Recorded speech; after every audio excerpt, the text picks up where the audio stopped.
warahmatullahi wabarakatuh. Waalaikumsalam warahmatullahi wabarakatuh. Pagi kakak-kakak. Selamat pagi. Salam pramuka. Salam. Tetap semangat. Alhamdulillah pada pagi hari ini kakak akan membawakan materi yang perlu kita sampaikan hari ini. Tetapi sebelum kita memulai ini, mari kita berdoa. Mudah-mudahan apa yang kita terima pada hari ini ada manfaat bagi kita bersama. Amin. Berdoa mulai. Selesai. Jadi kita lanjutkan, yaitu saya Kak Minto dari kelompok C atau M Nasir dan klaster Bangkalan, di mana pada hari ini yang harus kami sampaikan yaitu tentang SKU, TKU, SKK, TKK, dan juga Pramuka Garuda. Jadi ini yang perlu kami sampaikan pada kakak-kakak sekalian.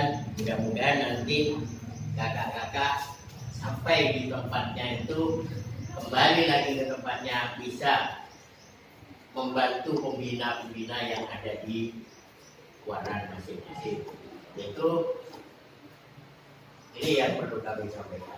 Yang pertama, apa pengertian SKU dan TKU itu?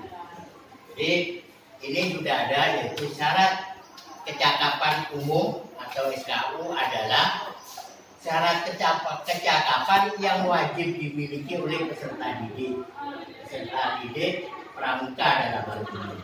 Ini disampaikan kepada anak didik bagi yang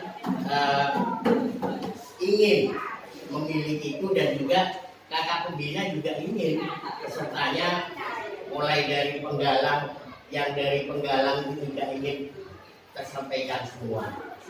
Berikutnya yaitu tanda kecakapan umum dari SKU tadi. Kalau sudah lulus, akhirnya diberikan tandanya,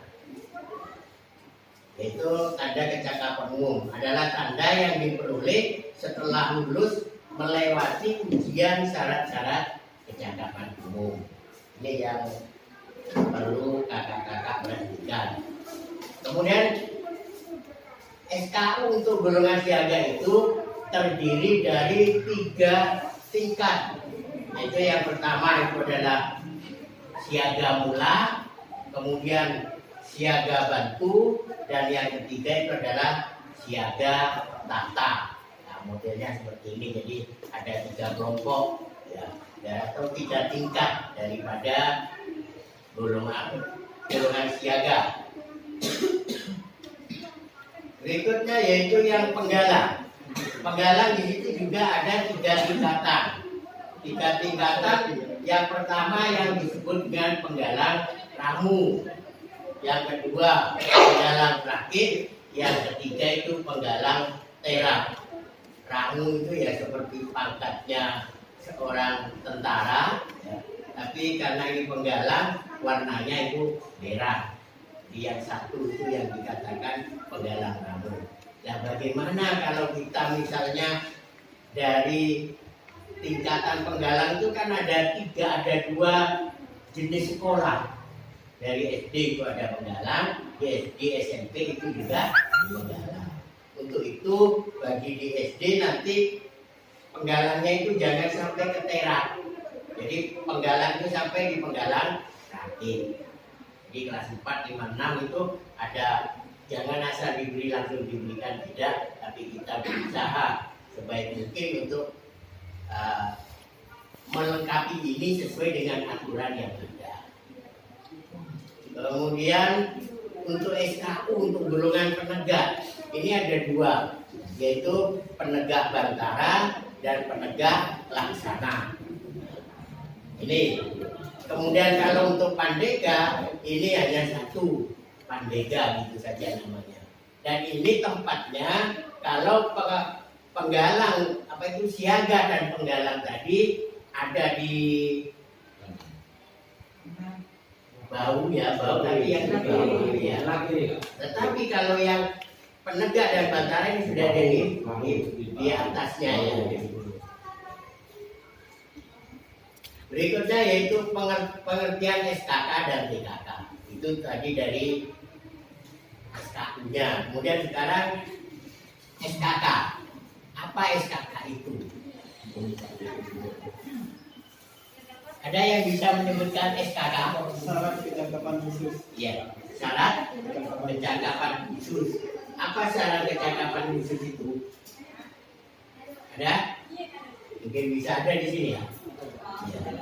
Syarat kecakapan pada bidang tertentu berdasarkan pilihan pribadi dalam pengembangan minat dan bakat peserta didik.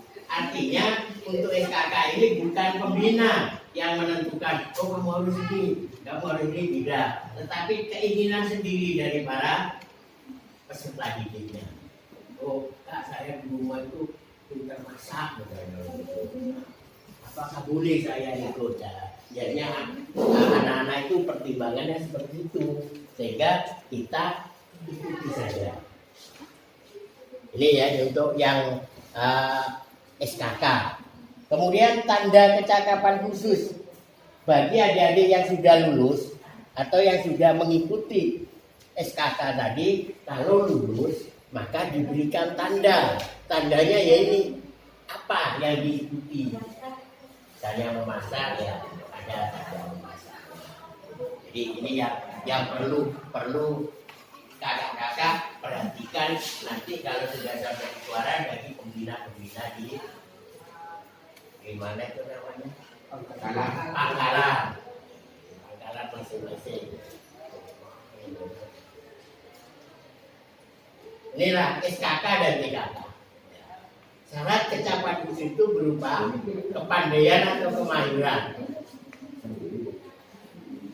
ketangkasan, keterampilan dan kemampuan di bidang tertentu yang dari kemampuan umum yang ditentukan dalam SKK. Artinya yang lebih khusus tadi yang meliputi daripada yang tertulis ini yaitu kemahiran, ketangkasan. Sedangkan tanda-tanda khusus itu juga ada di sini disebutkan juga ada 5 bidang untuk SKK itu, untuk TKK-nya. Misalnya bidang agama, spiritual, pembentukan pribadi, dan watak serta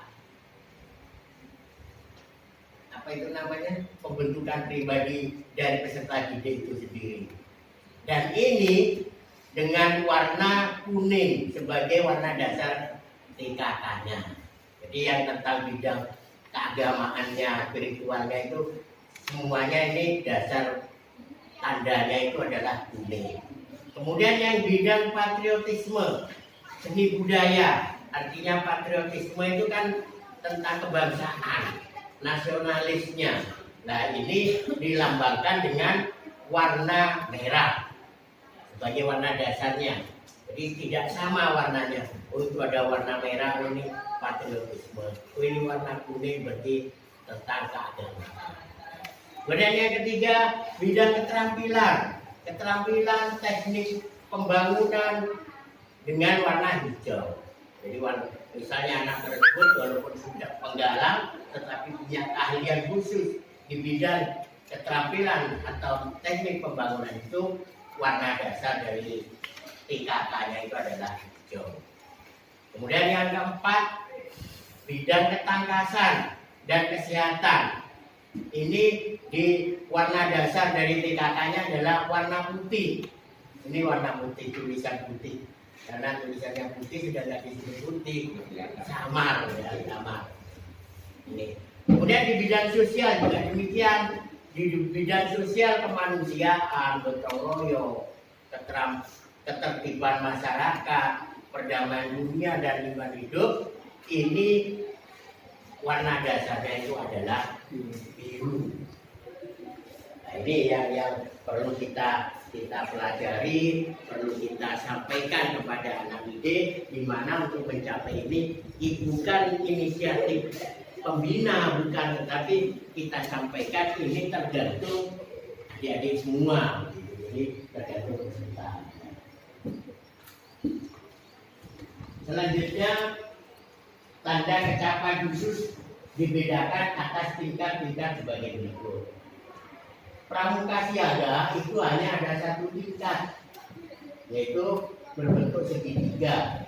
Puncaknya apa? Ujung yang puncaknya. Ujung ya. Puncaknya dengan panjang sisi 3 cm dan tingginya 2 cm. Sedangkan kalau untuk penggalang itu ada tingkat. Penggalang, penegak dan pandega itu ada tingkatan, yaitu yang disebut dengan tingkat purwa, tingkat madya, dan tingkat sama. Bentuknya kalau purwa itu berupa lingkaran, ya. Sedangkan madya itu bujur sakar, sedangkan yang utama ini berbentuk segi 5 berarti. Sekarang perbedaan pada TKK penggalang, penegak, dan pandega. Untuk warna merah, ini untuk TKK penggalang. Bingkai ya, bukan warna dasar ya, bingkainya. Apa namanya seperti frame ya. Nah, sedangkan untuk penegak dan pandega ini berwarna kuning. Kemudian seorang pramuka yang memiliki TKK wajib menjamin bahwa kecakapan yang dimilikinya dapat dipertanggungjawabkan. Artinya bukan pembinanya saja yang bisa untuk melihat itu, tapi orang lain pun juga boleh ditanyakan, misalnya, oh ini apa betul seperti ini, anak itu bisa menunjukkan kemuliaannya. Nah ini contoh bingkainya. Bingkai itu pinggirannya. Jadi ada yang untuk penggalang, untuk siaga, dan untuk penegak. Kemudian yang sekarang yang terakhir, ya, kita membahas dengan pengertian SPG dan TPG. SPG itu syarat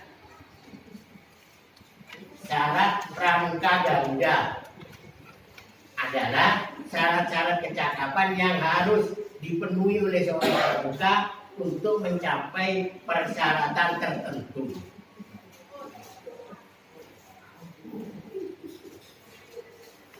Persyaratan tertentu maksudnya sebagai pramuka Garuda itu. Kemudian tanda pramuka Garuda adalah tanda yang diperoleh setelah melalui ujian sebagai pramuka Garuda. Dan ini ada tanda-tanda tersendiri untuk persyaratan pramuka Garuda. Nah ini contohnya. Seorang yang telah menyelesaikan disebut sebagai pramuka Garuda, ini sudah berhak menyandang TPG atau tanda pramuka Garuda. Sebelum ini saya sampaikan, ini ada beberapa syarat memang yang perlu kita perhatikan. Kalau untuk siaga ini adalah kan ada 3 tadi ya, ada penggalang pramu penggalang siaga mula, siaga bantu, siaga tata. Nah yang boleh untuk mengikuti persyaratan sebagai pramuka Garuda itu adalah siaga tata. Dan untuk yang penggalang, tentunya penggalang yang nomor 3 juga, pramu, rakyat, terak, berarti cukup yang terak itu yang sudah diizinkan untuk mengikuti. Lihat tanda-tanda, saya lanjutkan ke tanda-tanda. Tanda-tanda ini adalah burung Garuda sebagai wujud daripada tanda daripada pramuka Garuda, yaitu burung elang. Ya, burung elang sama Garuda kan sama. Ini mulai dari apa itu namanya siaga sampai pandega itu juga sama, hanya yang membedakan dasarnya. Untuk siaga itu adalah hijau, untuk penggalang itu merah, sedangkan untuk menengah itu adalah D. Kita lanjutkan. Ini tadi sudah saya sampaikan ya. Sudah. Nah, kemudian kewajiban kalau sudah memenuhi persyaratan Pramuka Garuda bagaimana? Inilah salah sebagian kewajibannya. Yang pertama itu adalah menjaga nama baik pribadi, meningkatkan kemampuan agar tetap menjadi teladan. Artinya menjadi contoh daripada teman-teman sebaya. Yang kedua, mendorong, membantu dan menggiatkan teman-teman pramuka lainnya untuk mencapai syarat-syarat Pramuka Garuda. Artinya orang yang sudah memiliki itu boleh silakan mempengaruhi teman-teman dari teman sejawatnya atau teman setingkatnya yang sudah memenuhi syarat untuk menjadi Pramuka Garuda. Nah, ini salah satu contoh untuk menggalang contohnya. Dasarnya merah, warna lengkap, untuk siaga, penggalang,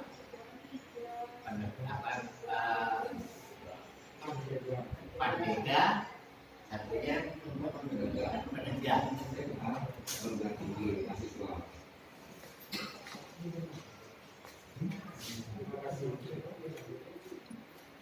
Cara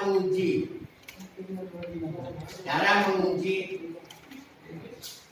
SKU, TKU, SKK dan TBK. Cara mengujinya kita harus melihat ini. Keputusan dari Kuartir Nasional nomor 199 tahun 2019 tentang panduan penyelesaian syarat kecakapan umum. Jadi kita tidak ngarang sendiri, tetapi ada. Tadi saya bawa sebenarnya contohnya. Oh, ini Bu. Contoh SKU. Nah, ini salah satu contoh SKU penggalang warna merah. Kalau yang warna hijau itu untuk siaga, sedangkan yang kuning untuk penegak. Kemudian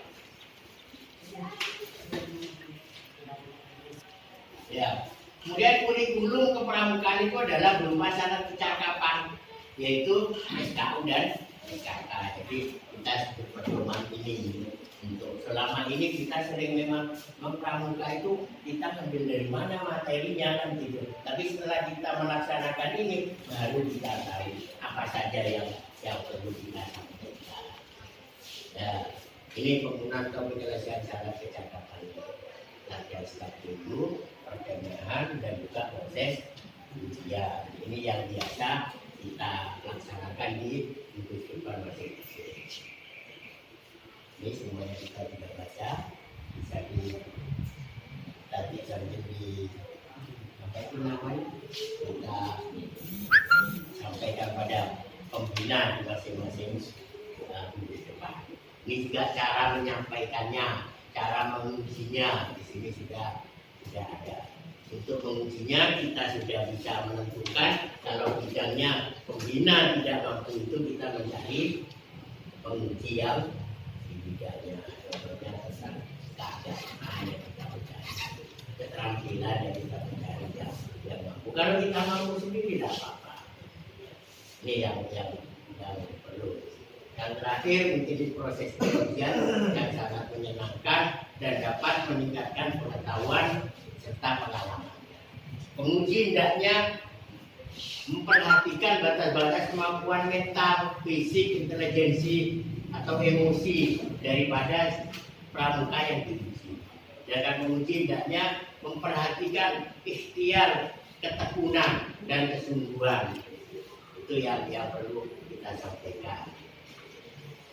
Saya kira sementara ini yang bisa kami sampaikan, nanti ini bisa langsung ini yang terakhir kami sampaikan, harapan pada masa depan yang kita hasilkan yaitu yang berkarakter jempol, jujur, etis, mandiri, peduli, optimis, dan luwes. Bersinergi dalam individu yang memiliki orientasi kepada tindakan bermotivasi tinggi serta berani mengambil resiko dalam mengajar. Saya kira ini yang bisa kami sampaikan. Ya, untuk yang sebelum kita tutup pelajaran ini, mari kita biar lebih semangat lagi, semuanya berdiri. Kita ambil tidak sepenuhnya tidak apa-apa, yaitu kita seperti ini. Kalau gagal kepala, ya kita bilang kepala. Kepala, bunda, lutut kaki, gitu ya. Jadi nanti saya yang pegang apa nanti disebutkan juga, bisa sebutkan. Ya. Kepala, pundak, lutut kaki, pundak, kepala, pundak, lutut kaki, Dah, kasih buku pramuka.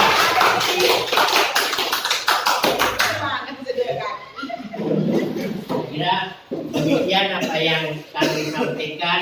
Mudah-mudahan ini ada manfaat nanti kita setelah sampai ke pangkalan masing-masing. Sebelum kita akhiri, mari kita tutup acara ini dengan doa. Mudah-mudahan yang kita terima tadi membawa manfaat.